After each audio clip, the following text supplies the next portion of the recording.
Hola gente, gusto en saludarlos. Acá contentos de empezar una nueva etapa, una nueva jornada del ciclo de conferencias forenses, en el cual vamos a iniciar sobre un tema muy interesante que es la identificación biométrica de voz, es decir, el uso de la tecnología para identificar a un supuesto autor de un hecho delictivo.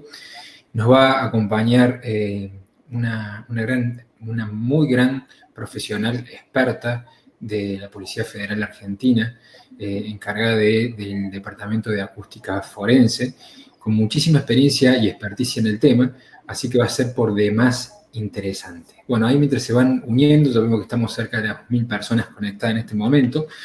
Quiero tomarme el atrevimiento de robarle un minuto a la exponente para hacer referencia a una nota que recibimos hoy, en el cual me parece prudente leerla porque todos ustedes son parte de esta comunicación. Se las voy a leer textualmente en lo que dice. En nombre de Barbijos Solidarios, agradecemos a Reconstrucción Forense Especializada y a todos aquellos que participaron en el curso online dictado durante los días de cuarentena.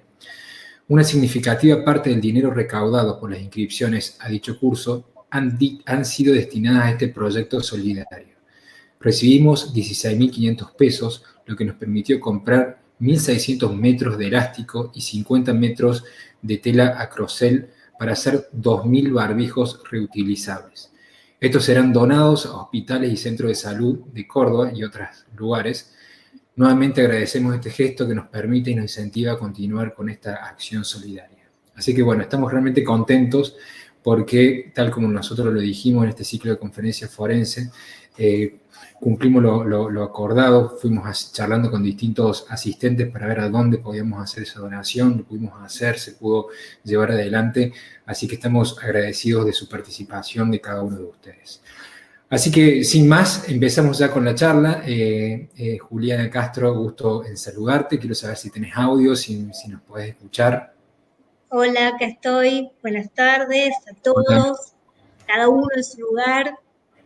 Bueno, buenas tardes a todos. Voy a ir activando el chat. Vamos a tratar de ir haciéndolo un poquito distinto, más distendido esta charla.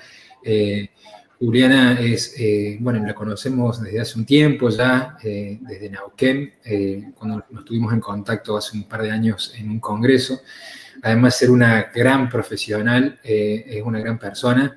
Así que gracias, Juli, por estar con nosotros y contar un poquito de tu experiencia.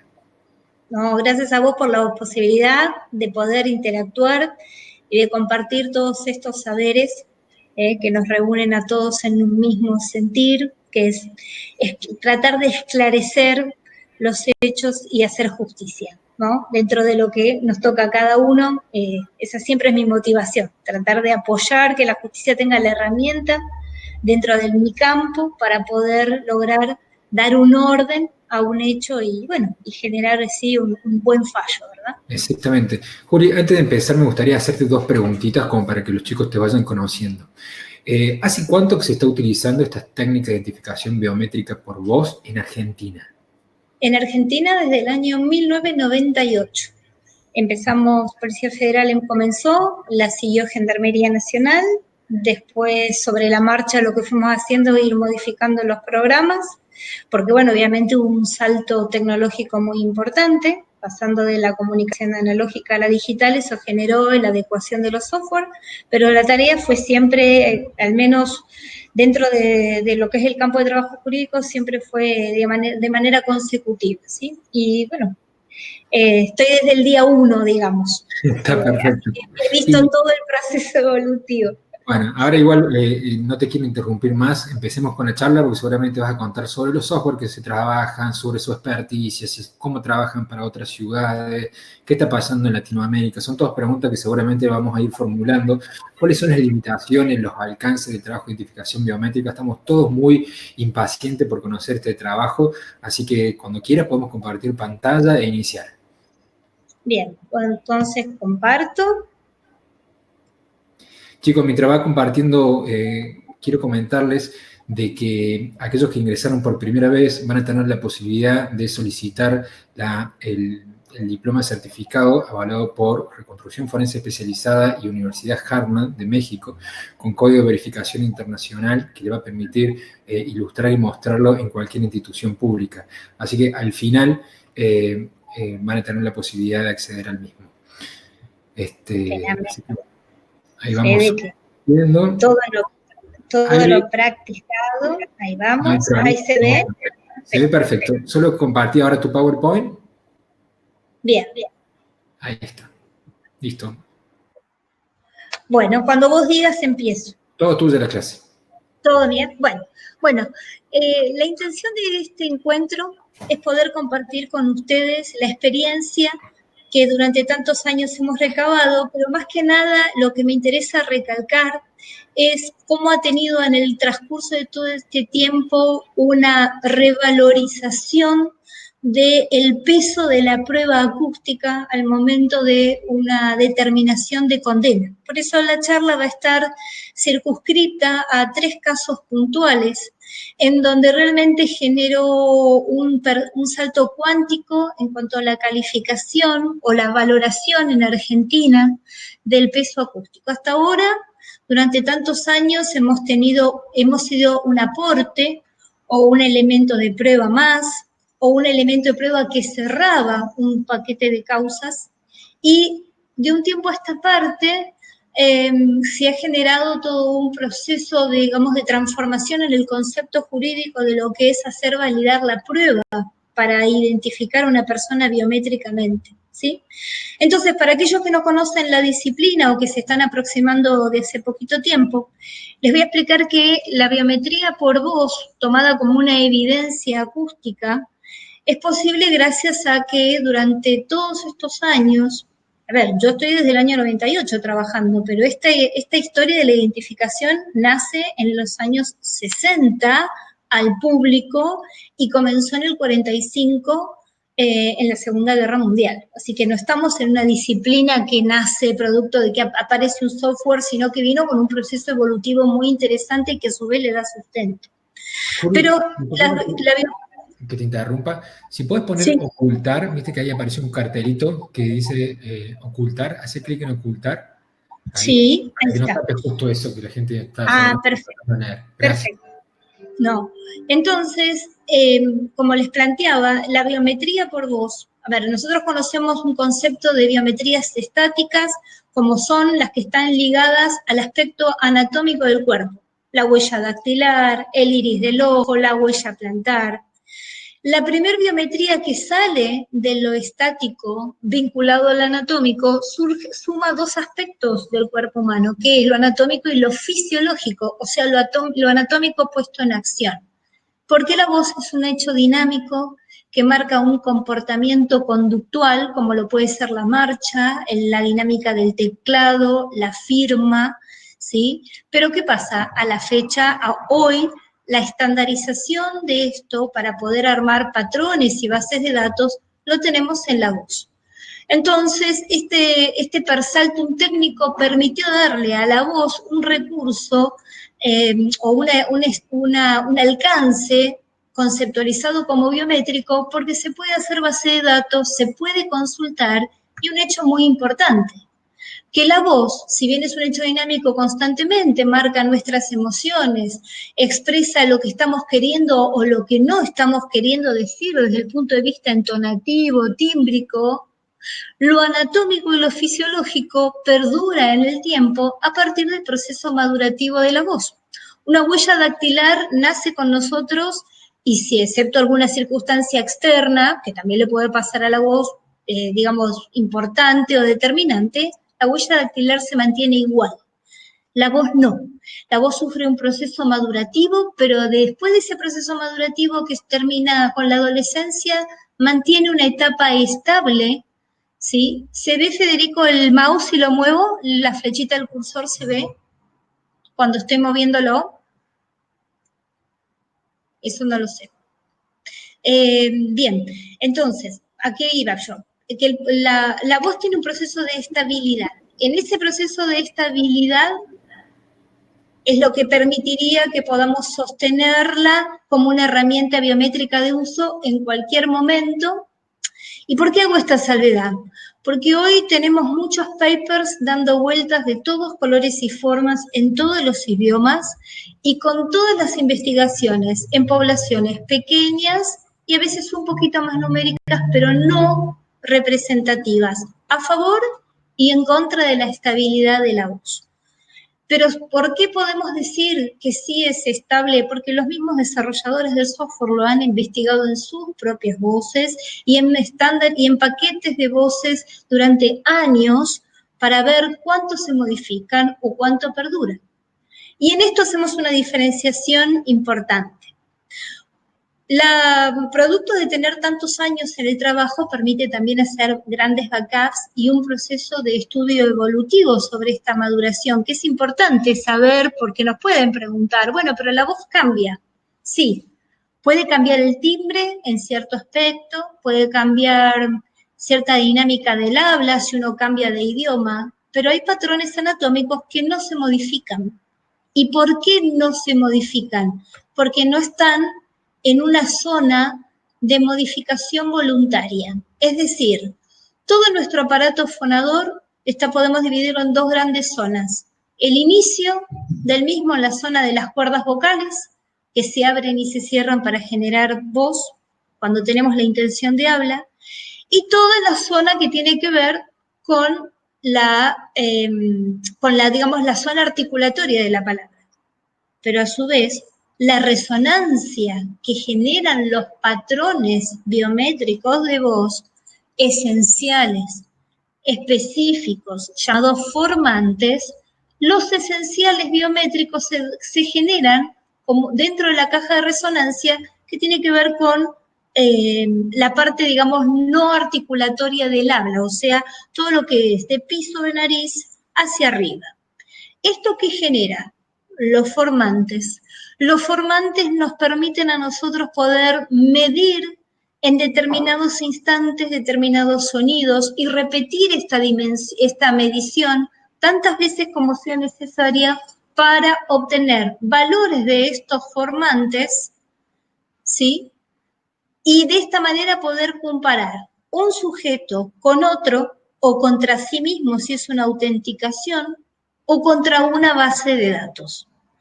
También per saltum técnicamente de esto hablamos cuando los software antes no permitían cargar datos, cargar base de datos y hacer comparación uno contra una N base. Esto se fue dando en los últimos tiempos. Por eso también es otra característica que determina el patrón, la voz como un patrón biométrico, ¿sí? Por esto de poderlo almacenar y a su vez consultar. Hoy en día en el mercado hay mucho software, y en esto voy a hacer una observación personal pero técnica.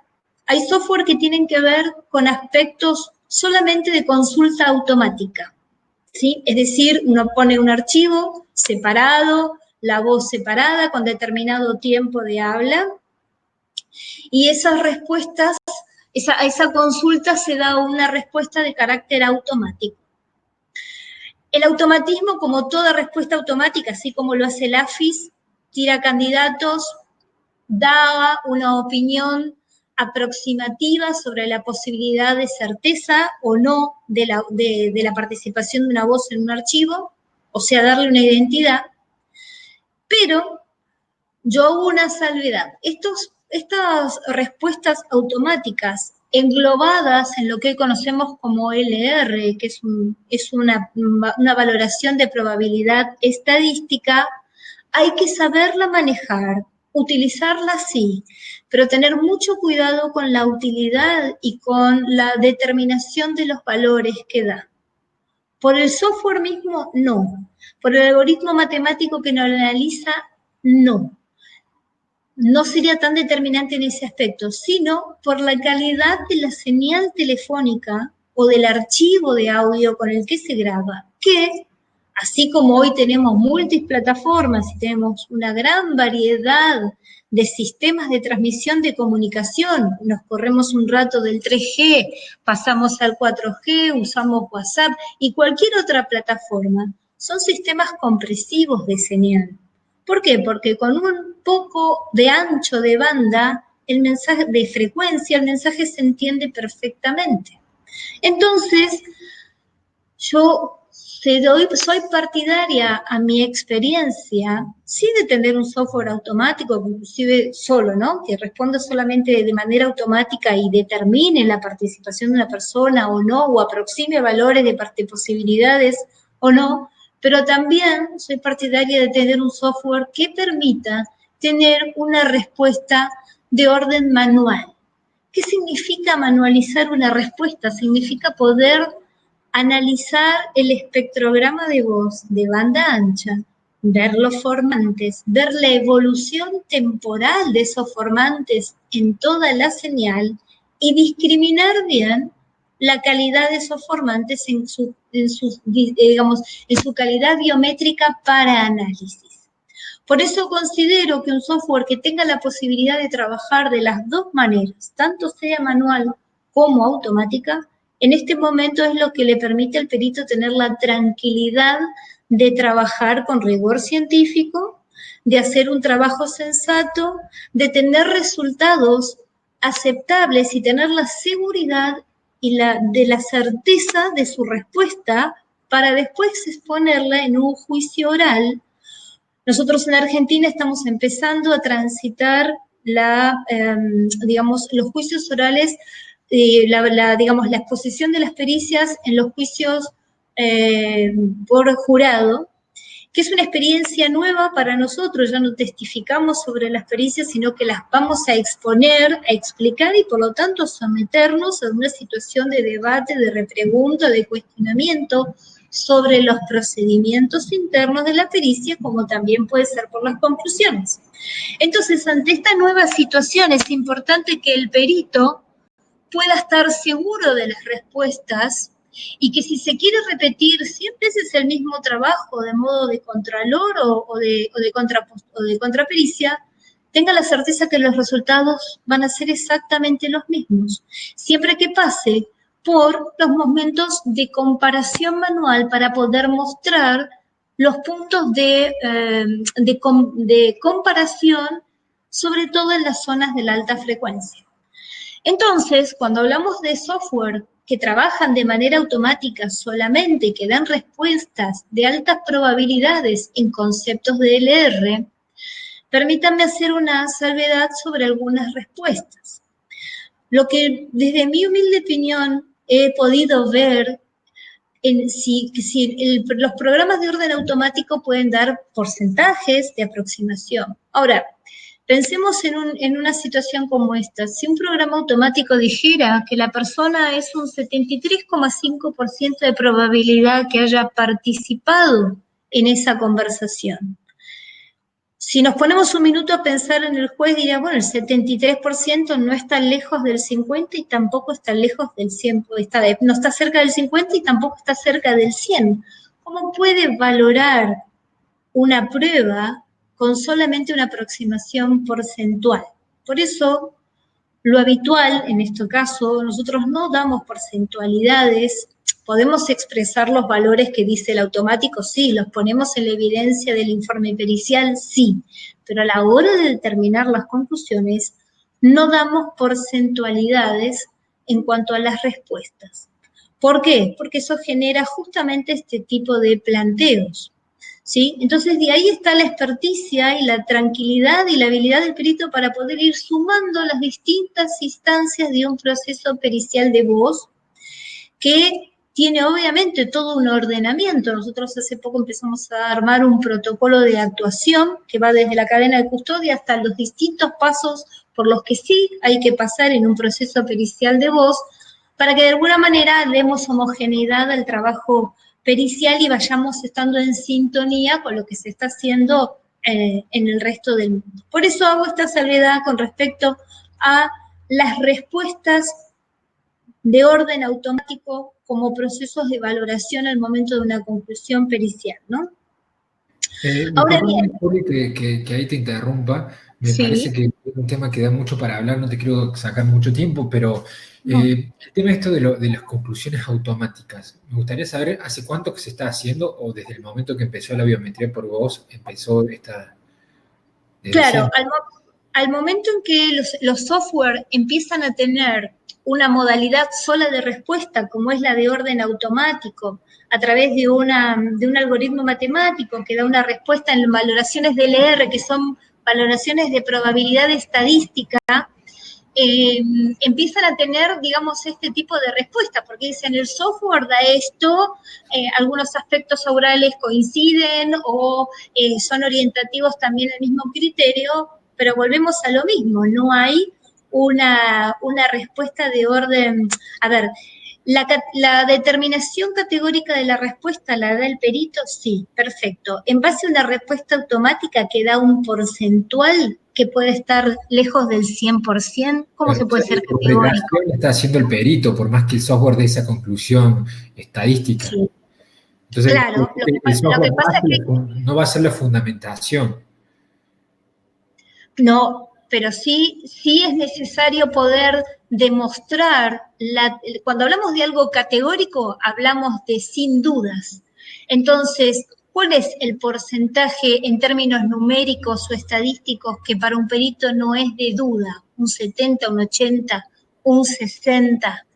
Yo pienso que podemos hacerlo, por supuesto, pero facilita más la comprensión jurídica cuando podemos arrimar una conclusión determinante, categórica, a partir de sumar una evidencia más clara de interpretar, como puede ser visualizar la voz a través de un espectrograma.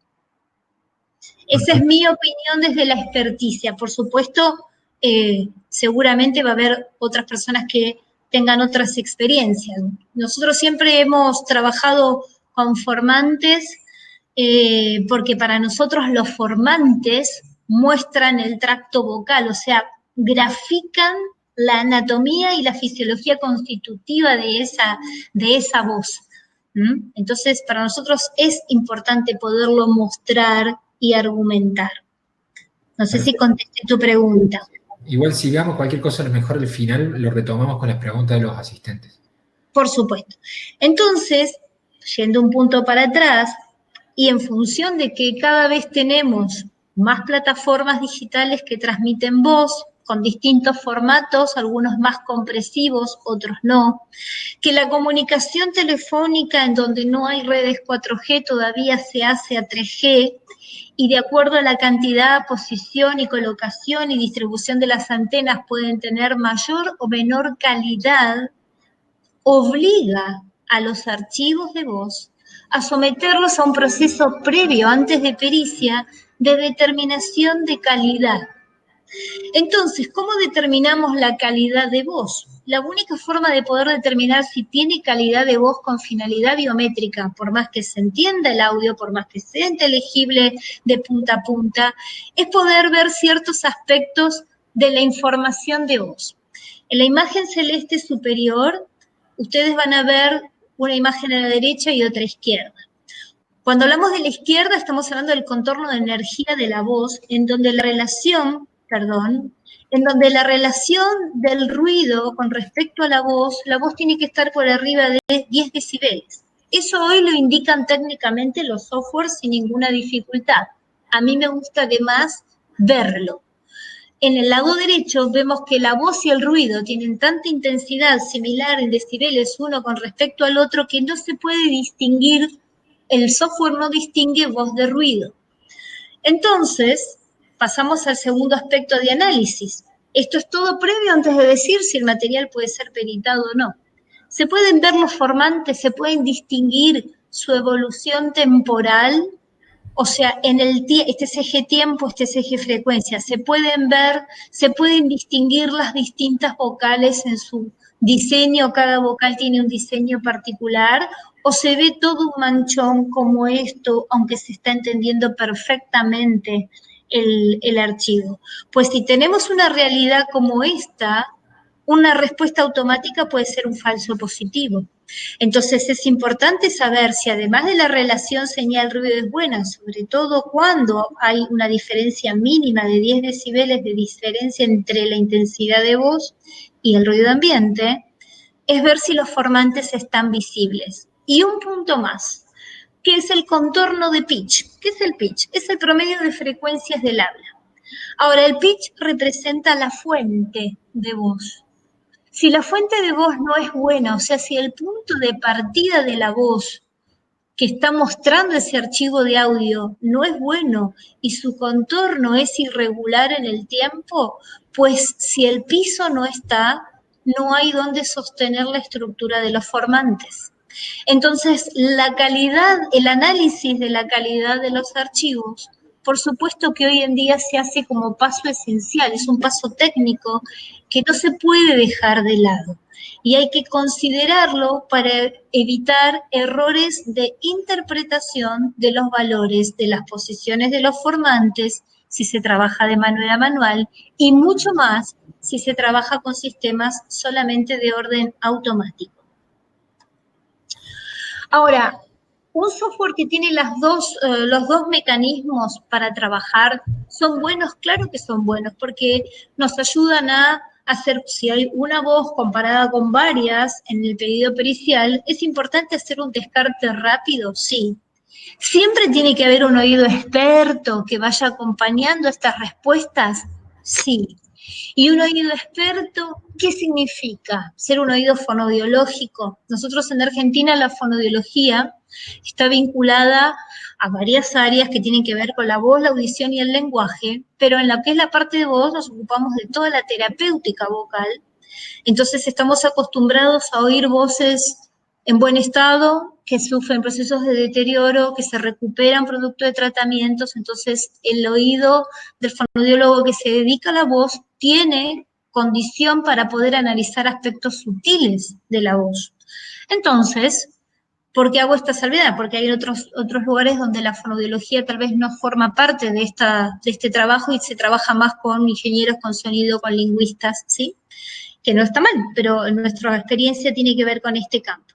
Ahora, fíjense, yo acá hice un círculo sobre el LR, donde da una alta valoración de acuerdo cuando se constituye lo que es el valor del LR, en este caso para esta voz da una alta valoración, pero el porcentaje de coincidencia de la conclusión entre los valores de los formantes, entre la valoración del tono, entre las curvas gaussianas, y la valoración dentro de todos esos aspectos a nivel de LR da un 73,6%. Entonces, la pregunta es, 73,6%, ¿un perito puede estar seguro de lo que hace? Por supuesto, nadie está descalificando. El tema es judicialmente, ¿qué valoración se le da? Ahí ya no va a depender de nosotros, va a depender de lo que la justicia determine, o de la certeza con el que el perito lo presente, o de la firmeza con el que el perito defienda su pericia. Muy bien, y está bien que sea así. Entonces, si podemos dar más resultados y más evidencia, pero que se pueda ver, que no sea la resultante de numeración, sino que se pueda ver, es por esto que yo hago hincapié en la visualización espectrográfica de la voz.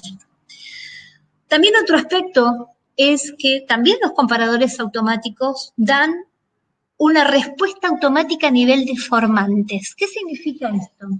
Si pueden ver ustedes acá, van a ver la vocal E, la O, la A, la I, o sea, que el sistema puede buscar todas las vocales, que por supuesto va a ir estando monitoreado por nosotros tiempo a tiempo, y puede darnos los valores de los formantes 1, 2 y 3, como en este caso el archivo no tenía cuarto formante, porque la señal estaba cortada muy tempranamente, y nos da una respuesta, en donde 3 vocales tengo en verdes y una tengo en amarillo, es decir, 3 vocales me dicen que sí, que tiene alta evidencia para decir que es la misma persona, pero una no.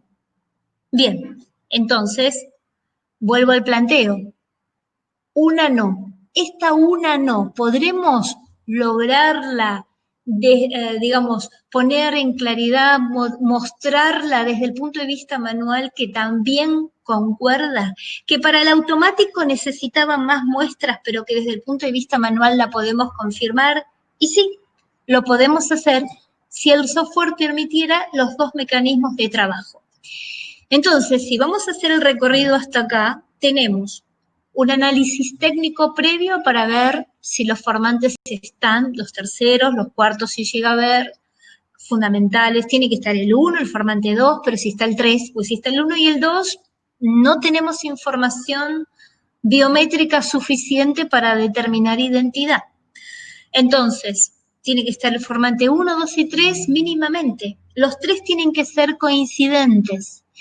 Auralmente tiene que reunir todas las características en la comparación de un archivo con otro, todos los aspectos entonativos, melódicos, expresivos, de alguna difonía que pueda haber. O sea, ¿hay aspectos subjetivos? Sí. ¿Hay aspectos psicoperceptuales? Por supuesto, pero tienen que ir en consonancia y confirmarse unos con otros, ¿sí? Siempre todo este trabajo se hace en un acompañamiento aural. Quiere decir que el perito no solamente trabaja con el software y deja de escuchar, está escuchando todo el tiempo. Esto lo va familiarizando con aspectos internos del habla, sutiles, que también se vuelcan en la pericia y que si están todos en armonía, la respuesta puede ser categórica.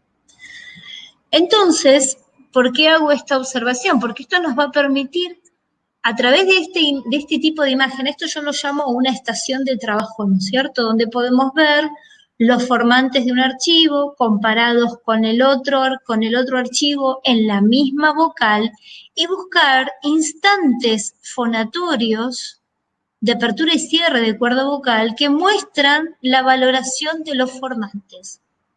Cuanto más vocales tengamos, o sea, cuanto más veces podamos comparar una misma vocal, más certezas puede tener un perito, más tranquilidad en el uso de del software en sí y de sus apreciaciones de conclusión, ¿verdad? Ahora,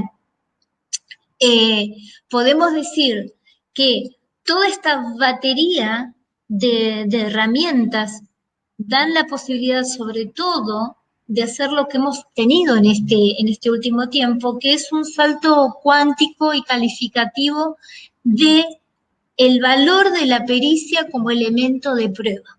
En Argentina no tenemos ley que diga que la voz es una prueba.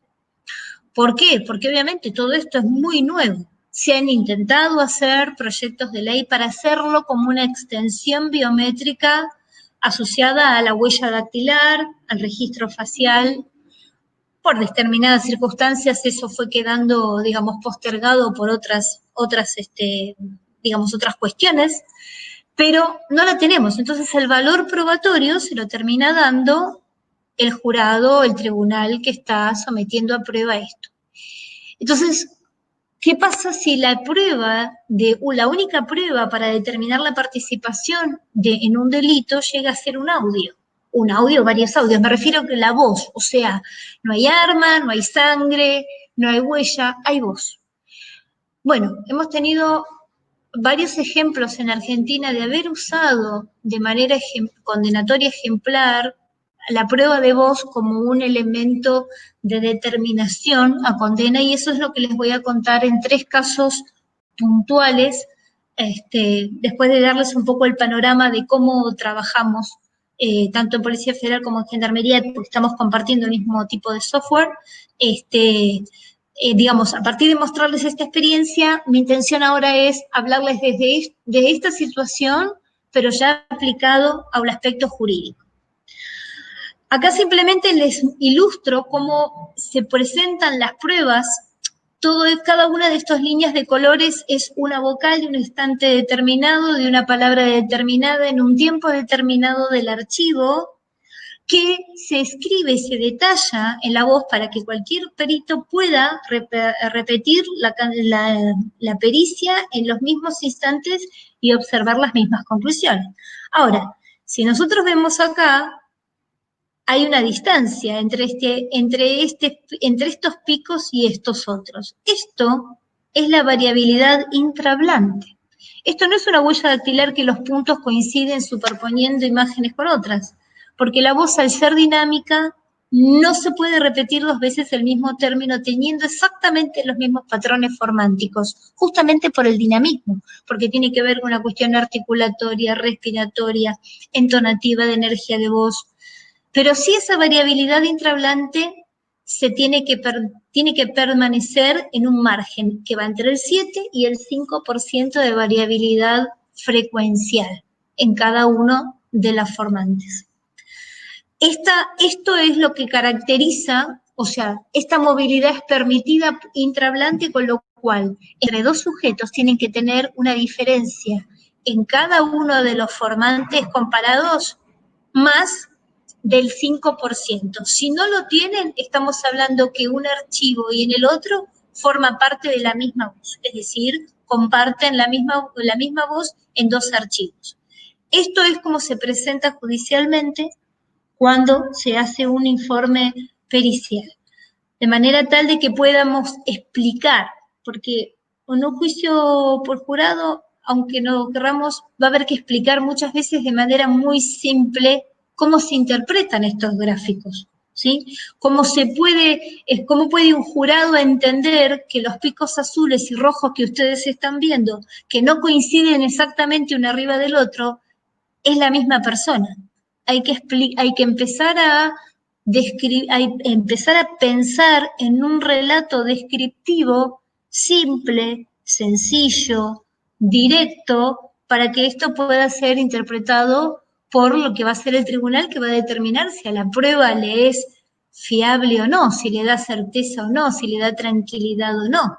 No basta solamente con que el perito diga es, sino que lo pueda mostrar y que también ellos lo entiendan. Uno puede ser un experto explicando sus tareas, pero puede no ser simple y directo para que un tribunal conformado por ciudadanos comunes lo puedan llegar a entender. Entonces, les voy a mostrar con 3 casos cómo hemos nosotros dado un vuelco en lo que es la valoración jurídica de este tipo de elemento probatorio como único elemento de prueba, ¿no? Esto es una causa que ha sido en la provincia de Mendoza, una provincia que ha sido la primera en que dio una cadena perpetua a un narcotraficante importante en la zona, más allá del narcotráfico, con homicidios producto de su tarea de narcotráfico, y que había participado digamos, en la limpieza de pruebas en la organización, o sea, estando detenido, había participado de organizar por afuera los distintos homicidios para evitar dejar sus testigos del hecho que se le estaba imputando. Esas conversaciones eran de Nextel, cada una de ellas eran bastantes, algunas cortas, otras no.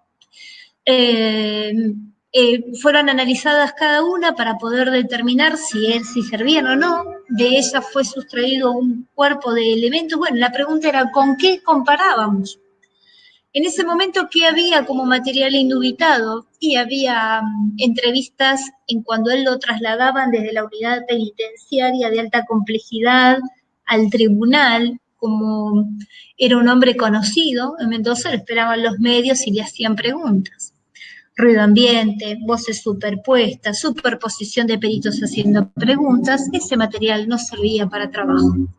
Pero en una declaración indagatoria, que por supuesto todo queda grabado, se utilizó ese audio como un indubitado y eso generó un proceso pericial condenatorio que, sorpresivamente, estamos hablando del año 2016, generó una condena a 2 perpetuas. Esta es la primera vez que en Argentina, fíjense que estamos hablando de qué año y desde cuánto hace que venimos haciendo pericias, ¿no? Y sin embargo, permitió dar 2 perpetuas, porque bueno, a ver, las pruebas periciales eran contundentes, determinantes. Por supuesto, en otras causas más grandes había más elementos, pero en lo que era la organización delictiva de estos homicidios, no. Y a nosotros nos sorprendió el fallo como un punto de partida. Sí. ¿Qué fue lo que tuvieron que analizar en ese caso? ¿De dónde obtuvieron las grabaciones y cuál fue el material indubitado que utilizaron?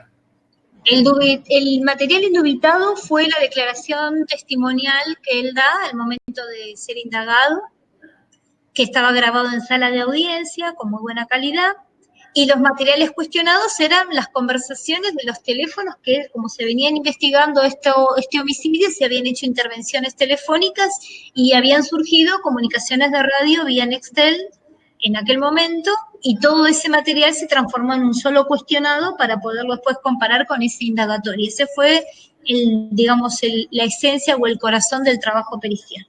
Porque uno de los puntos en discusión es, bueno, ahí el material cuestionado, me imagino que él está diciendo que si bien el número que intervinieron le puede llegar a corresponder que no era su voz, me imagino que estaba argumentando, pero el tema es el material indubitado, si realmente puede ser desde el punto de vista legal aceptado que se utilice la declaración del imputado porque está produciendo pruebas justamente básicamente sin la autorización, es decir, que no le están diciendo vamos a utilizar su voz para hacer un cotejo. Sí, acá en la práctica las declaraciones indagatorias se están tomando como un elemento de indubitado sin ninguna clase de planteo ilegal, pero además se le avisa que se está grabando su declaración. O sea, que no es que se hace de manera escondida, ni mucho menos, no. Se le avisa, las audiencias se sabe que son grabadas, o sea, se tienen conocimiento, las partes tienen conocimiento que son grabados. O sea, acá no se discute la obtención de esos indubitados por estas dos cuestiones de prolijidad jurídica, digamos. Perfecto. ¿Sí? En el eventual caso que el imputado se negara a declarar y usted necesita material indubitado, ¿cómo se hacen de ese material para cotejar y confrontar la voz? ¿Cómo se hace para obtener? Sí, esa es la pregunta. Claro, ¿cómo lo hacen ustedes? Puede pasar que lo puedas obtener. Hoy la ventaja, si ahora cuando nos adelantemos un poquito en la charla, ustedes van a ver, siempre se dice en la historia de la criminalidad que los delincuentes cuando van tomando confianza van dejando sus huellas, ¿verdad?, en el camino. Y una de ellas es la huella de voz. La subida a Facebook de distintos audios, de distintos videos. A veces los videos que se hacen de las cárceles haciendo distintos reclamos. Todo eso ha sido material de uso indubitado. Bueno, justamente las causas en las que voy a presentar ahora tienen todas que ver, inclusive hasta entrevistas periodísticas. Estamos hablando de gente, en estos 3 casos, son gente de altísima peligrosidad, gente que tiene un prontuario muy denso, y que van tomando confianza y se dan el lujo de hacerse entrevistas hasta en la clandestinidad, en estado de prófugo, hacerse entrevistas periodísticas para dejar determinada huella, y después se han transformado en sus propios verdugos, ¿verdad? Porque se han usado los crudos de esos archivos para hacer pericia. Eso ha sido... Cuando vos dijiste que esta técnica empezó en el año 1998, necesariamente uno tiende a comparar que en esa época las redes sociales prácticamente no existían, abiertas, como existen ahora. El material de cotejo era limitado, pero sobre todo que no existía el video como existe ahora. Entonces, de repente, es difícil que el imputado pueda decir, esa voz no es mía, como material indubitado, si de repente hay una fiesta de cumpleaños de un amigo de él que se llegó por una investigación de nexos con el imputado y se lo ve a él que está hablando, entonces realmente es difícil que él pueda negar eso y se puede utilizar esa voz sin ningún problema, me imagino. Por supuesto. Por eso digo que este persaltum tecnológico que hemos tenido, o sea, este boom de plataformas, para nosotros es como una fuente de provisión permanente de archivo de voz. ¿Dónde está el punto? En ver si tienen calidad técnica o no. Por ejemplo, hoy todo el mundo está haciendo Zoom. Está trabajando con plataformas Zoom para charlas, para hacer grupos, lo que sea. Bueno, son plataformas que tarde o temprano van a empezar a dar evidencia, porque quedan grabadas, veremos cómo se pueden capturar. Es decir, hoy podemos tener mucho más recursos. En los 90, si no había un material indubitado, provisto, obtenido de manera puntual, ya pensando en hacer una pericia de voz, muchas veces se podría llegar a caer la posibilidad de hacer una pericia por no poder obtener indubito, porque si la persona se niega a hacer un cuerpo de voz, te iba a costar mucho poder hacer una pericia. En cambio, hoy prácticamente te diría que en relación proporcional, lo que menos se hace es tomar cuerpos de voz. Son en el menor de los casos. Claro, En el menor de los casos se usan audiencias preliminares, por ejemplo, audiencias, se usan los videos.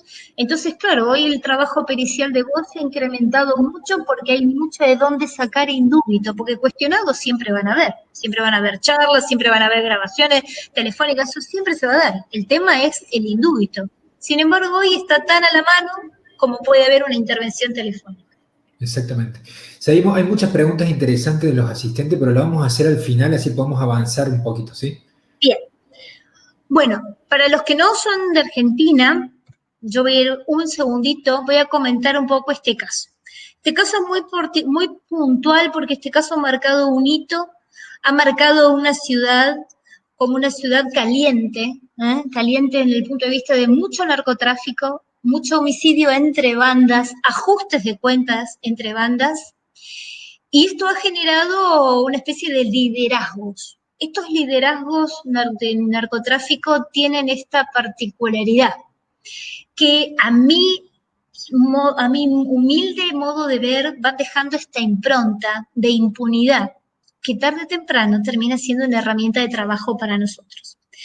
En este caso se fueron reuniendo, no les puedo imaginar la cantidad de archivos de audio acá en esta causa, que no es la causa de narcotráfico propiamente dicha. Esta causa que les voy a contar es a este sujeto, que es un narcotraficante muy conocido en Argentina, se le ha imputado y se le juzgó primero, antes de por narcotráfico, por una asociación ilícita. O sea, se le acusa de haber mandado matar a todos aquellos que han intervenido en la muerte de su hermano. Con lo cual hay mucho audio con distintas personalidades, digamos, del AMPA, pero también con personal policial local. Y bueno, hubo que hacer pericia de todo, no solamente de él, sino de todo. Esto generó para este hombre una condena ejemplar que a nosotros nos llamó la atención la cantidad de años, porque lo de Perpetuo de Mendoza fue un disparo, pero después no tuvimos más condenas relevantes, ni siquiera en secuestros extorsivos. Sin embargo, en esta causa fue tan sorpresivo, tan inclusive para los fiscales, que la condena fuera tan alta en primera instancia, por supuesto, que eran las apelaciones y demás, pero sobre todo lo importante es que para este delito el único elemento de prueba que había eran los audios.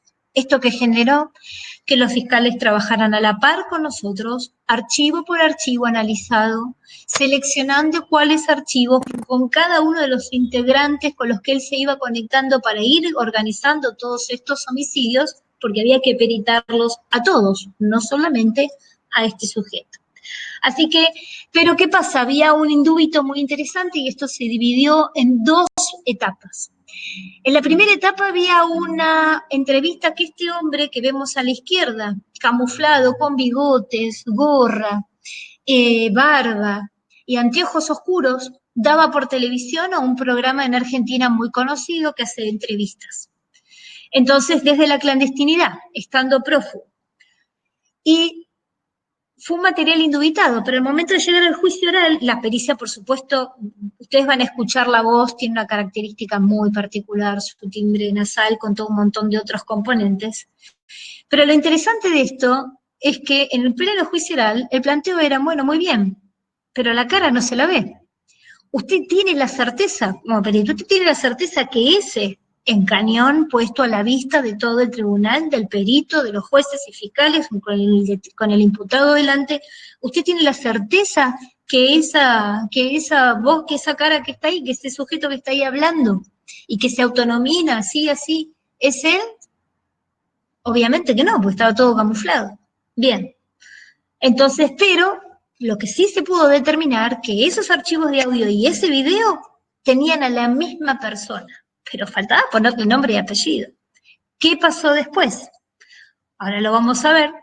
Lo que sucedió es que después este hombre una vez que deja de estar prófugo y está detenido, genera 2 videos puntuales dentro de la cárcel, planteando unas condiciones de detención particulares, y está un proyecto, otro dato interesante, un proyecto solidario con los presos de cómo podían generar trabajo dentro de la cárcel, ¿no? Que también llama la atención porque también es un comportamiento bastante común entre el narcotráfico de alta gama. Con estos 2 videos a cara descubierta, considerados indubitados por la justicia, los 2 comparados primero entre sí y después comparados con este video, con toda su carita camuflada, hace de esos 3 videos una unidad indubitada. Con la diferencia que los 2 videos de la cárcel obviamente estaban grabados de un celular en una calidad mínimamente para trabajo buena, pero el video del canal de televisión era muy bueno. Así que todo sumado como indubito versus los cientos de archivos después reducidos a una cantidad representativa suficiente para peritar, dio una respuesta categórica por donde se lo viese. En sus fases automáticas, en sus fases aurales, manuales de espectrograma, por supuesto, con un acompañamiento de análisis aural también. ¿Esto qué permitió? Bueno, fueron 8 pericias, ¿sí? Entre las vinculadas a él y con todo el resto de los distintos funcionarios que estuvieron involucrados en todo este hecho. Y generó un pedido de condena de 41 años que después se transformó en 37, dando la sentencia en primera instancia y quedando con una detención con tantos años. Si querés pasar el video, Fede. Ok, ahí va. ¿Cómo es tu nombre? Ramón Ezequiel Machuca. ¿Cómo te conocen? Y algunos me conocen por el Monchi Cantero, otros me conocen por el Mau. Condenando a Machuca Ramón Ezequiel, con demás datos personales en el exordio, a la pena de 37 años de prisión, accesorias legales y costas por considerarlo autor penalmente de asociación ilícita agravada por su calidad de jefe y atentado agravado contra la autoridad, que fueran juzgados dentro del proceso 44/17, y de hechos de homicidio agravado por el uso de arma de fuego en calidad de INS 7 y 78, ambos del año 17, todos en concurso real entre sí. Bueno, las sensaciones son muy satisfactorias, estamos muy contentos con el fallo, las penas son penas altas, la verdad muy conformes. Obtuvimos las condenas que ustedes han visto, así que todo lo demás corre por cuenta de lo que sostiene la defensa. Así que todo lo demás corre por cuenta de lo que sostiene la defensa. Obviamente, una vez que sea 2 de mayo van a apelar a lo que ha sido el día. Digamos, las defensas no demostraron de por sí toda su teoría del caso. La respuesta está en esta sentencia. Ellos podrán sostener lo que quieran y seguirán haciéndolo, supongo que en segunda instancia. Para nosotros este es el resultado. Conforme con un buen resultado. Un buen fallo. Este es el resultado. La banda de los Conforme con un buen resultado.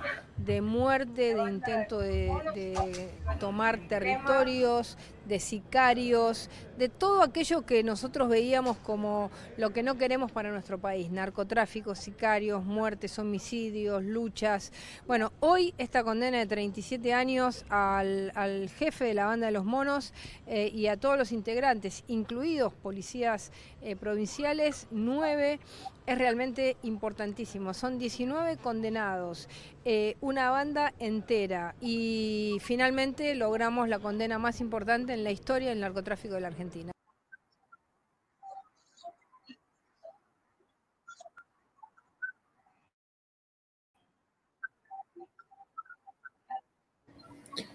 Vas a tener que compartir de nuevo la pantalla, Juli. Bien. Sí, ahí frenó el video, ahí terminó. Si querés tenés que compartir de nuevo la pantalla.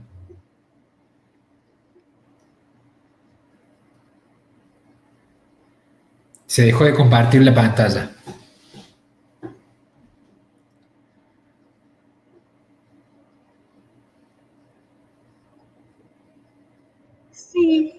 Sí, la estoy compartiendo.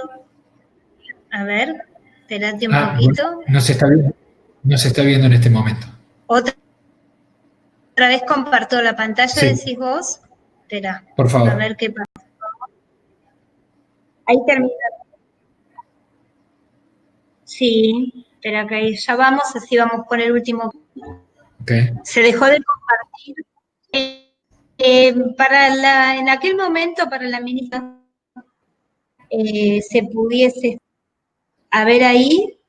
Todavía no está. ¿Se ve? Todavía no está compartida. ¿Se ve? Perdón, se entrecorta el audio. Fíjate de compartir la pantalla. ¿Se alcanza a ver? No está compartida. ¿No estoy compartiendo? No, vas a tener que volver a intentar compartir de nuevo. A ver, espérate un segundito, a ver, ¿por qué no quiere que...? No. La verdad que no sé.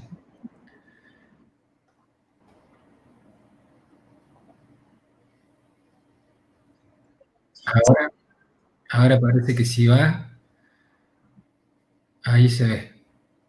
Ahora, ¿se ve?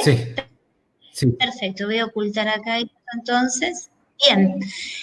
Igualmente todo ese caso que ustedes pudieron ver está todo en YouTube, hay mucha información sobre lo que fue el caso en sí, todo el elemento de prueba.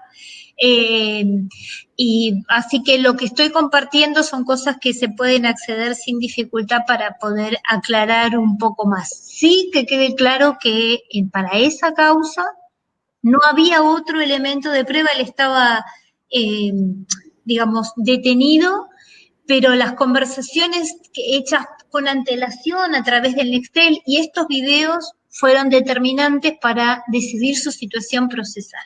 Ahora, ¿puede usarse la voz con otra finalidad que no sea solamente jurídica para demostrar la participación de un hecho en una etapa ya judicializada? Sí, por una etapa investigativa policial. Entonces, ¿por qué? Porque a veces la policía cuando investiga necesita confirmar sus hipótesis si tienen archivos de audios y están intentando saber o confirmar la hipótesis de si están bien orientados en el camino investigativo. Por eso les cuento este otro caso que también fue de relevancia y también está en los medios de comunicación, lo van a poder ver. Fíjense qué interesante, mismo delito de base, narcotráfico. Mismo piso, antigüedad en la tarea y éxito en el narcotráfico. Misma situación, clandestinidad, prófugo, detenido y nuevamente haciendo, que yo no lo voy a pasar acá porque el tiempito es tirano, pero está en los medios, pueden buscarlo en YouTube. Este mismo hombre que entrevistó, en este caso a Cantero, en la causa anterior, entrevistó a este hombre en Perú.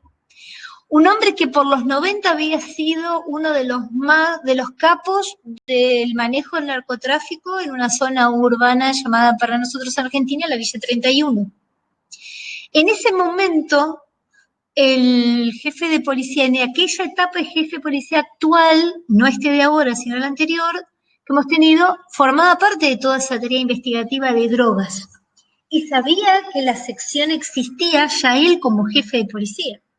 Y resulta que este hombre, que había sido condenado en Argentina por narcotráfico, extraditado a Perú en la mitad de su condena para terminar de cumplir la condena, que había terminado de cumplir la condena y vivía nuevamente en la villa de donde había salido en Perú y se dedicaba a, entre comillas, hacer compostura de calzado, o sea, arreglar zapatos, a la vez estaba manejando conversaciones telefónicas con una mujer nuevamente en la misma villa para darle instructivos de cómo hacer los negocios. ¿Cómo entonces surgió después de tanto tiempo? Estamos hablando de una persona detenida en 2004, del 2017, 16, volver otra vez y estar tan atentos, porque la gente de investigaciones seguía en los puestos. Y obviamente los puntos investigativos se ve que no se terminan y empiezan a escuchar por investigar esta gente, esta mujer que manejaba la droga nuevamente en la villa, perciben esta voz y obviamente hay alguien de la dependencia que lo asocia a esta causa años atrás. ¿Qué pidieron? Consulta al área para ver si estaban en la hipótesis de que era el mismo sujeto. O sea, este señor que estaba en Perú arreglando zapatos, que hablaba con esta mujer, enseñándole o instructivamente cómo manejar nuevamente la venta de drogas en la villa, ¿podía ser la misma persona o no? ¿Contra qué se iba a comparar si no había nada? Pues sí había. Había un video de YouTube nuevamente subido por él, que fue producto de una investigación de este mismo personaje periodista que entrevistó en la causa anterior que mostré. Con una calidad muy buena, un indubitado perfecto, se permitió confirmar que esa voz que estaba hablando por teléfono era este mismo sujeto. Y por lo tanto se lo vuelve a extraditar para volverlo a juzgar en Argentina por este delito en jefatura policial de aquel que en aquel momento era parte de la investigación de esta causa cuando era más joven. Por eso digo que hoy tiene un punto de relevancia importante, o le podemos dar un uso, no porque sea importante por la importancia en sí misma, sino como herramienta, tanto de trabajo investigativo como trabajo judicial. Ahora, ¿se puede discutir esto? Yo ya creo que no. Creo que lo importante de esto es empezar a pensar cómo vamos a instrumentar la explicación para que sea comprensible de cosas tan técnicas, tan específicas, que sea comprensible para un jurado que tiene que creernos que lo que estamos mostrando como evidencia y tal vez como único elemento de prueba sea lo suficientemente valioso como para determinar la participación fehacientemente de una persona en un hecho. Y un punto que voy a hacer cortito, pero que no deja de ser importante, es la cadena de custodia. ¿Y por qué? Porque cuando la pericia es categórica, es contundente, no tiene errores, no tiene falacias en sus redacciones, tiene un hilo conductor que empieza y termina, o sea que no hay ningún punto donde hacerle caer la pericia, muchas veces en la cadena de custodia hace agua. ¿Por qué? Por el transporte de los elementos, por la legitimidad del archivo. Entonces, yo creo que los archivos digitales tienen la gran ventaja, que no lo tienen a veces, qué sé yo, un cargamento de droga, que es la portabilidad de su propia identidad. ¿Qué es el hash? Todo archivo digital tiene hash. Y si el archivo se abre y se modifica en un ápice, el hash se modifica. ¿Qué es el hash? El código de alfanumérico, que se extrae de cualquier archivo digital. ¿Se puede hacer con programas no pagos? Sí. El WinMD5, Win como Windows, MD5, permite arrastrar el archivo y buscar cuál es el hash del archivo original.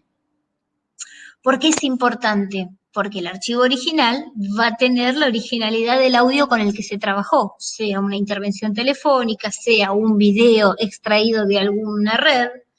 Ese hash va a garantizar la legitimidad del archivo en el trabajo. ¿Y cómo se vuelca? Se vuelca en el informe pericial para decir que este archivo de este abonado telefónico, este archivo, no de audio, de este abonado telefónico extraído de tal CD, tiene como hash este archivo. Entonces, y esto es experiencia propia, en las audiencias, cuando hay alguna cuestión, digamos, cuando hay que buscar algún cuestionamiento, se hace el hash en vivo de estos archivos y se chequea letra por letra.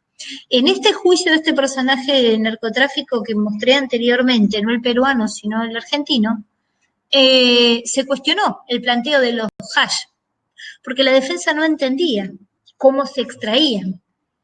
Como la pericia está a la vista, en papel físico está a la vista, pero también puede estar en un cañón proyectado el archivo digital de la pericia, se extrajo el hash también en cañón, mostrando en pleno juicio cuál era la legitimidad del archivo extraído.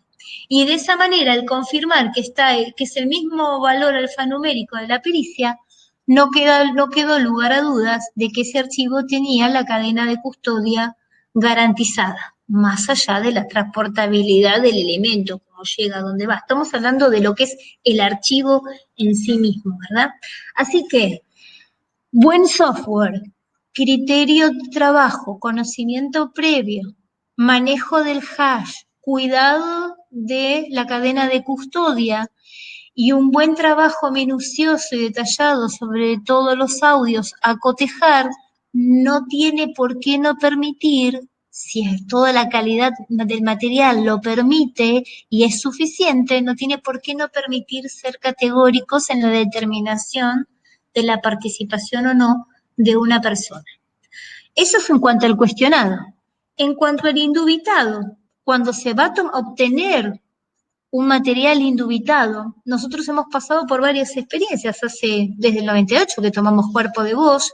Mientras exista el CD, usamos un CD no regrabable para almacenarlo, pero también, producto de la posibilidad de un enroque en el traslado de un detenido a tomar el cuerpo de voz, aunque así sea de una sala a la otra, lo que sacamos es la foto del imputado al que se le va a tomar el cuerpo de voz, su ficha dactilar, todo se digitaliza y se saca el hash de cada uno de los tracks durante el proceso de la toma de cuerpo de voz. Quiere decir que todo este archivo físico y digital queda absolutamente digitalizado y hasheado, confirmado para que el fiscal o el juez cuando vea a quién se le tomó el cuerpo de voz, vea su cara, vea su plantilla dactilar digitalizada, la tenga en papel físico y esté en el CD de transporte. De esta manera también se puede garantizar la legitimidad de quién viene a hacer el cuerpo de voz, en el caso que sean este tipo de bandas tan organizadas y con tantos integrantes de fuerzas complicados, y a su vez garantizar la legitimidad del archivo siempre de manera o física y, si se puede acompañar de la digital, en buena hora. Con esto hice un panorama de hoy, cómo estamos trabajando. Volveremos después de la cuarentena. Ya para cerrar, quiero hacer varias preguntas que los chicos están haciendo. La primera está vinculada al nombre de los software. Lorena pregunta si se puede usar Pratt, por ejemplo. Sí, la realidad es la siguiente. Los software de uso forense, hoy hay uno de origen ruso, están todas en las páginas de internet, no hay ningún secreto, esto no son cosas hechas para las instituciones, son productos comerciales. El PRAT se puede usar para, por ejemplo, un perito de parte quiere confirmar los valores formánticos que está haciendo el perito oficial frente al sistema de pericia. ¿Sí? O sea, el sistema vamos a enchufar la batería. Puedes enchufar la batería. Quedando sin batería la máquina. Perdón, puede con el PRAT sacarlos en los mismos instantes que el perito marca, por eso es importante decir de qué archivo, qué instante, de qué CD, de qué abonado, qué palabra, qué vocal, si se repite la misma vocal en la palabra, porque el perito de parte puede tomar el PRAT y tomar ese mismo instante y obtener los valores de formante. Tal vez lo que les vaya a ser un poquito más engorroso es poder montar una formante arriba de otra, pero con los valores de PRAT puede confirmar los trabajos periciales. Yo no digo que el PRAT sea una... ruso que ustedes usan. El software ruso se llama, el nombre del programa se llama SIS, S-I-S.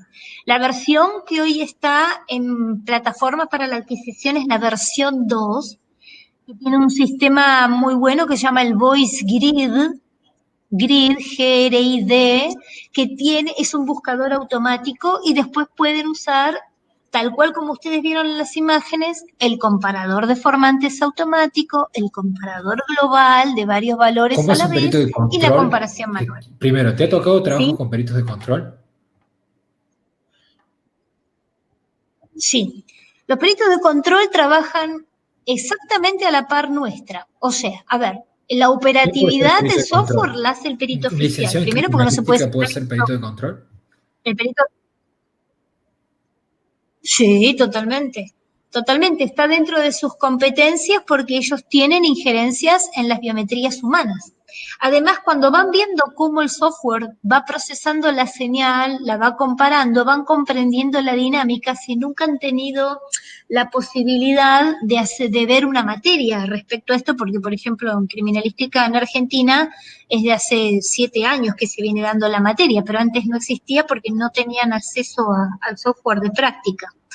Pero los que son más antiguos, tranquilamente sentándose, o sea, la práctica concreta ha mostrado que el peritos más antiguos, recibidos con más años, pueden tranquilamente ir formando parte de manera testimonial, comparativa, tomando notas, pueden confirmar ellos los valores en su casa con comprar. Quiero decir esto, cuando el perito oficial es el que tiene que hacer la pericia, el perito de parte, lo que le queda es la asistencia presencial para ir viendo los procesos. Y por supuesto, si está en disidencia con los resultados que el perito oficial va determinando, puede expedirse fundamentando sus oposiciones por separada o dentro de los mismos puntos periciales. Lo que pasa es que la dinámica visual va siendo tan clara que no hay forma de poder decir esto no es blanco, porque se está viendo que es blanco, ¿sí? Pero por supuesto puede ser un perito de control tranquilamente. Es más, las fiscalías en Buenos Aires ya tienen sus cuerpos o sea, uno se anota como perito oficial para hacer determinadas pericias, y cuando hay una situación de pericia vos piden el perito de parte de asistencia. Entonces nosotros, desde la apertura de los elementos, desde la determinación de la calidad de aptitud técnica con fines biométricos, desde el punto 1 de inicio de pericia, se hace con la presencia del perito. Y cada vez que el perito viene, se sigue adelante. No se trabaja con o sin perito, siempre con el perito de parte, si ese perito ¿Te ha tocado de parte llegar a está una asignado, conclusión sin ningún completamente problema. categórica en tu trabajo? O sea, ya sé, Sí, pero... estas que he mostrado. Y no trabajan con software automático, porque software automático no creo que te diga un 100%. No. Yo no trabajo. El software que tenemos nosotros, que es el ruso, permite hacer las confirmaciones de manera manual. Entonces nosotros no tenemos este problema de decir no tengo la forma de ver los formantes, de compararlos instantes por instantes, porque el software te lo permite. Entonces pasamos por los procesos automáticos para hacer rápidas respuestas, para decir hemos hecho los procesos que corresponden y confirmamos los valores. Es decir, la pericia tiene que tener una homogeneidad de resultados. No puedo tener una disparidad aural, un sí en las respuestas manuales y un no en las respuestas automáticas. Tiene que tener una homogeneidad. Si la homogeneidad no existe, en algún punto estamos haciendo agua. O en la calidad que no corresponde, o en la cantidad de muestras que no corresponde. Entonces, por eso hablo del criterio del perito para saber manejar la herramienta y darle a cada instancia la valoración correspondiente. A mí me parece que esto es una charla que necesariamente tendrían que haber sido oyente gente que trabaja en el Ministerio Público, ¿sí? Sean funcionarios o fiscales, porque está bueno saber cuáles son los alcances y las limitaciones de los software. La pregunta que yo te hago a continuación: ¿has trabajado por pedidos de otras ciudades en este cotejo de voces? Porque no todos lo tienen, ¿no? Vos me comentabas recién que en Mendoza están trabajando, pero no todas las ciudades están juntamente con esta tecnología. No, Mendoza pidió la pericia. El primer caso que yo mostré es una causa de Mendoza. A ver, piensen ustedes que Argentina es un país largo, grande, y con vaivenes económicos que a veces no generan que las policías o que los poderes judiciales locales puedan munirse de equipamiento forense. Entonces, la Policía Federal y Gendarmería prestan el servicio de hacer causas federales o provinciales, no civiles, no comerciales, no laborales, para que puedan ellos servirse de estas herramientas periciales y hacer las pericias. ¿Cómo hacemos?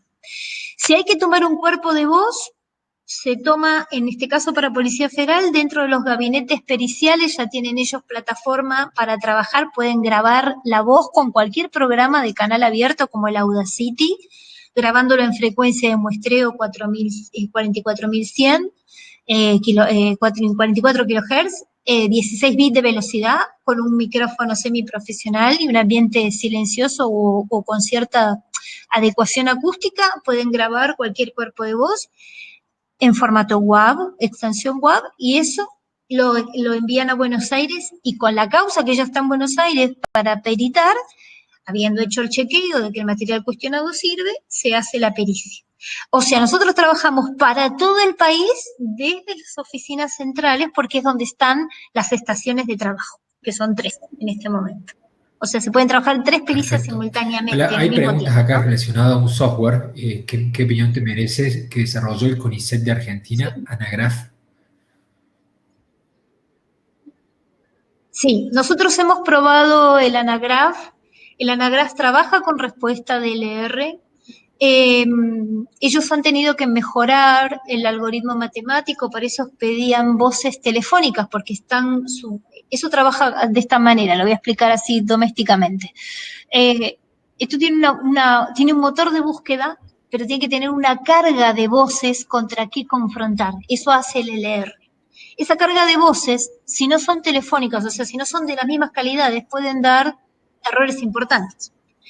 En las pruebas que hemos nosotros hecho, hay veces que coincidían con el software que trabajamos nosotros y a veces disentían lo suficiente como para hacer un signo de pregunta. Por supuesto, no dan respuestas categóricas porque el planteo de ellos, dicho por ellos, es que es una probabilidad de participación, ¿sí? ¿Por qué? Porque es una respuesta estadística, de valoración estadística, automática, pero no dan respuesta categóricas. Bueno, el programa español tampoco lo da. En tal caso, el perito puede decir, sí, yo creo que esto sí, que el 73% es, pero no da la respuesta al software de esta manera, ¿sí? Tampoco lo da el software ruso. El software ruso lo que nos permite es poder manualizar cada instante y poder nosotros mostrar la determinación de la participación a través de cotejar los picos de los formantes. ¿Se comprende? O sea, como herramienta creo que le falta bastante por desarrollar. De hecho, nos pedían a nosotros la base judicial de voces, que obviamente eso no es permitido otorgar para que ellos pudieran mejorar la respuesta, ¿sí? Esto no quiere decir que el programa no esté disponible y no lo usen, por supuesto. Esto les estoy contando la pura experiencia de habernos prestado el software a modo de prueba para ver la fiabilidad de la valoración de la respuesta. No te imaginas, Juli, la cantidad de preguntas interesantes con gente que está en el tema, ¿no? Sí, no te imaginas. ¡Ay, qué lindo! Bienvenidas a todas. Creo que podemos estar hasta mañana, pero vamos a tener que... Por ahí, si vos respondés rápido, puedo hacerte varias preguntas más. Por ejemplo, dice, ¿cuál es su opinión acerca de Backbox de Agnitio? Un software, parece. Backbox de Agnitio yo lo tendría como una herramienta de trabajo y buscaría después la forma de hacerle una apoyatura de cotejo manual, sin ningún problema. Buenas tardes de La Paz, Bolivia. ¿Es posible identificar si una voz está simulando otra voz para incriminar a alguien? Sí, nosotros hemos hecho trabajos investigativos de simulaciones a través de los imitadores de distintas generaciones, distintas edades, con distintas calidades, presenciales, con YouTube, y se pueden ver perfectamente las diferencias, aún generando personajes cambiando de género, por ejemplo, o cambiando de voz en cuanto a la edad. Eso ya está, lo hemos investigado, lo hemos probado, forma parte de nuestro backup, lo mismo que hermanos gemelos. Lo que queda ahora por evaluar un poquito es la voz trans para ver la estabilidad de los formantes. Tu charla estuvo muy interesante, cómo mostrabas cómo actores cambiaban la voz a mujer, por ejemplo, y podía identificar con el software que se trata de la misma persona. Sí, por el software, cuidado. Acá sí hago una salvedad. El software manual, la misma persona diciendo las cosas con su voz normal y diciéndolas con su voz imitada, el software automático, dice que son voces completamente diferentes, con altísimos porcentajes. Pero la manualidad puede confirmar la valoración de los saltos formantes. Quiere decir que entonces yo me hago esta pregunta, si en esos automáticos el pitch no está demasiado involucrado. Porque el pitch O sea, el promedio de frecuencias de habla no es biométrico, porque lo podemos modificar. Puedo hacer la voz de niña, puedo hacer la voz de un viejo. Entonces, el pitch no es biométrico, es un aporte, Claro. sí, es un dato, pero no es biométrico. Entonces, ¿por qué da tanta falla? Para mí, porque tiene mucho, pero eso ya es Perfecto. una apreciación personal de Milton experiencia. Hinojosa dice, si cuentan con protocolo propio para elaboración de informes periciales. Sí, lo hemos hecho, está en su fase de terminación administrativa, pero nosotros ya lo estamos implementando de hecho en un paso a paso. Estamos esperando que el ministerio lo publique para darle el cierre y de esa manera que toda pericia que se haga tenga que encuadrar dentro de ese protocolo. Sí, cuidado una cosa, el protocolo refleja la metodología. La metodología no es ni argentina, está patentada por Sergei Koval con B corta y K de kilo, que tomó lo que hizo en su momento Lauren Kersta en los 60, desarrolló el software, mejoró los valores y patentó el método. ¿Por qué? Porque no lo habían hecho otro antes. Nosotros lo estamos manejando con método de comparación como se hacía en los 60, con la diferencia que necesitamos menos tiempo. Y les doy este solo ejemplo. Cuando empecé a trabajar, el audio tenía que tener mínimo 2 minutos, 2 minutos y medio. Hoy con 14 segundos de habla se puede hacer una identificación categórica. Bueno, si quieres poner tus datos de contacto por si alguien te quiere contactar, y yo les voy diciendo a los chicos que ahí tienen la posibilidad de acceder al certificado, al diploma certificado, justamente si quieren documentar el conocimiento que aprendimos tan valioso de Juliana y poder utilizarlo para presentar en cualquier institución pública. La última pregunta que te quiero hacer, porque yo me quedé con muchas ganas de saber un poco, porque mientras vos ibas hablando yo lo iba asociando al estudio pericial que hacen los peritos calígrafos cuando tienen que hacer estudios de firmas indubitadas y después hacer un estudio de firma cuestionada. Obviamente que me imagino que mientras más voces indubitadas va a ser mejor para el cotejo. No, porque en realidad el más no quiere decir mejor. Si hay 14 segundos de habla y son muy buenos, tanto sean indúbitos como cuestionados o la sumatoria de los dos, se puede peritar con igual calidad. Por supuesto, para el perito si necesita más evidencia, mejor. Ningún problema. Cuanto más audio tenga, mejor. Si necesita la tranquilidad, pero desde el punto de vista metodológico, pero ¿qué pasa si, por ejemplo, la voz indubitada está superpuesta con otra voz, si no se escucha bien, si tiene muchos años justamente yo comparaba con las firmas porque de repente hay firmas que no están hechas con el mismo soporte, con el mismo instrumento escritor, que datan de distinto tiempo. Entonces me parece que es interesante que a lo mejor ustedes puedan hacer un estudio de todo el material indubitado para ver la calidad y luego hacer el estudio del material cuestionado. Quiero saber si se opera igual porque tiene muchas similitudes con nuestro trabajo. Por supuesto. A ver, si nosotros tenemos un indubito versus varios cuestionados, lo primero que hay que calificar de apto para trabajo pericial es el indubito, porque si no tengo el 1, con que tenga 50 materiales cuestionados, pero no tenga contra qué cotejar, no va a servir. Empezamos por ahí. Si el indubito es antiguo, ¿de qué antigüedad hablamos? Una cosa es ser antiguo técnicamente y otra cosa es ser en edad. Ustedes van a encontrar papers que hablan de que la voz se tiene que medir cada 5 años, se tiene que actualizar. Miren, la realidad es la siguiente, la voz tiene estabilidad desde la salida de la pubertad hasta la madurez, estoy hablando hasta 60 años. Y si no, fíjense en ustedes los personajes de televisión de cada uno de los países que son todavía grandes, están en los medios y sin embargo la voz tiene características ya desde lo acústico similares. Y les voy a dar un ejemplo. El que desarrolló este software que usamos, durante 15 años monitoreó su voz para ver la variabilidad, nada. Yo, producto de tantos años de trabajo, ¿qué hice? Fui grabando, separé cada toma cuerpo de voz, cuando nosotros lo almacenamos en CD, de cada uno de los que fuimos integrando el trabajo pericial de estos años. Fuimos 3. Entonces, como soy la más antigua, ¿qué hice? Tomé mi voz del año 98 en un indubitado, o sea, calidad divina, óptima, y la comparé con un indubitado de otro cuerpo de voz en el año 2019.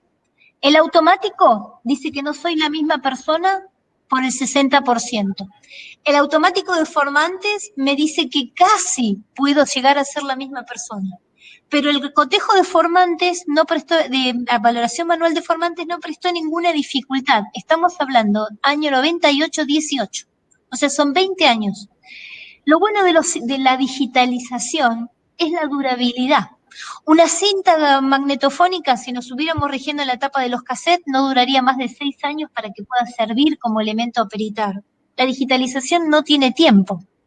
¿Por qué? Porque se congela en ese momento, en ese formato, y si no se toca, no se modifica y se puede reproducir, va con la misma calidad original.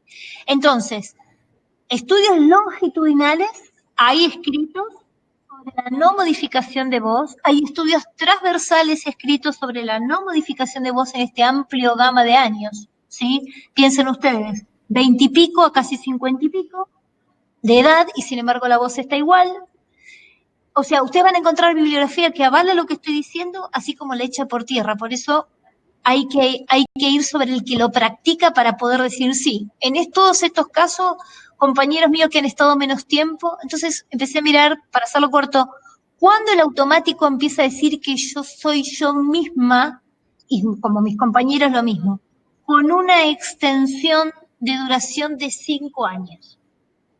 Entonces, por algo están pidiendo los que trabajan automáticamente que las bases de datos se actualicen cada 5 años. ¿Qué país puede actualizar su base de datos vocal durante cada 5 años? Si apenas se pueden actualizar las huellas dactilares.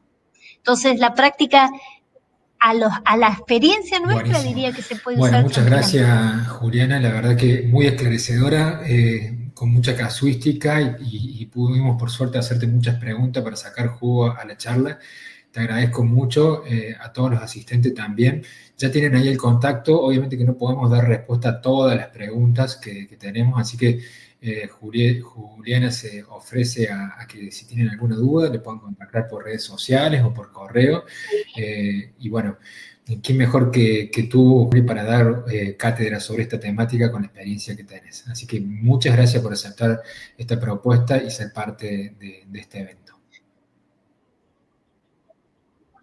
Bien, sí. Si me permitís 2 cositas para terminar. La primera es que todos los que están en el ámbito de la criminalística, les gusta la biometría, les gusta la experiencia, que se animen a hacer pericia de voz, que se animen a formar parte de este universo, porque es lo que se viene, porque las plataformas nos van a dar multiplicidad de material indubitado, con lo cual no vamos a tener limitación para poder trabajar y facilitar el rápido esclarecimiento de hechos. Separado esto de la valoración jurídica que puedan o no darle en función de cómo es el marco legal de cada país. Pero que esto es un punto de inflexión y que vamos para adelante. Bienvenidos todos al universo de la voz, aquellos que quieran, con mucho gusto me pueden escribir y yo con toda atención les iré contestando lo que está en mi alcance de saberes, conocimientos. Si puedo. Chicos, mañana terminamos el segundo ciclo de conferencias forenses. Me preguntan si va a haber otro más. La respuesta es que no. Acá cerramos, ya se está en algunos puntos abriendo el trabajo, están todos estudiando, así que con esto nos vamos a despedir.